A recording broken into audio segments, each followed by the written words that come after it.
এত বৃষ্টি পড়ে তাও কিন্তু গরম কমছে না।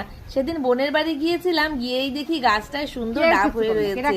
আর ডাব আমারও ফেভারিট, কিন্তু আমি কিছু বলিনি। দাদার মেয়ে বললো ডাব খাবো, তো পারবে কে? পাড়ার কেউ ছিল না, তো মা বললো বড় একটা বাম্বু আছে দেখ, সেটা থেকে ডাব পারে, ওটা থেকে পারতে পারবি। তো দাদা চলে গেল ডাব পারতে। দেখো ডাব তো পারছে, আমি পিছনে পিছনে ভিডিও বানাচ্ছি। মা আমাকে বলছে সর গায়ে পড়বে, কিন্তু কে কারটা শোনে?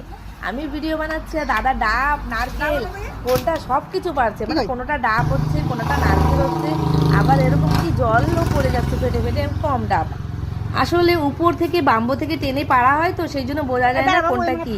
কিন্তু নারকেলটাও ভালোই ছিল, আপ্পাম হবে করে, আর ওইটাও ফেলানো যাবে না। তারপরে দেখো ভালোই উঁচু, দেখো কত উঁচুতে, দেখো বাম্বুটা এত লম্বা জানি না কোথা থেকে পেলো বোন। আর দেখো আমাদের ডাব পাড়া হয়ে গেল। তারপরে দাদা কেটে কেটে দিয়েছে, সবাই মিলে খাচ্ছে।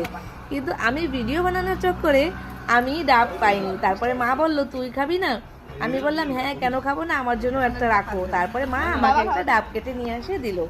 আমি জলটা খেয়ে যাই দিলাম, কিন্তু আমার মালাইটা জানি না কে খেয়ে নিয়েছে। মানে আমি ভিডিও বানাচ্ছি, ওদিকে সবাই দেখো বৌদিও মালাই নিয়ে ব্যস্ত।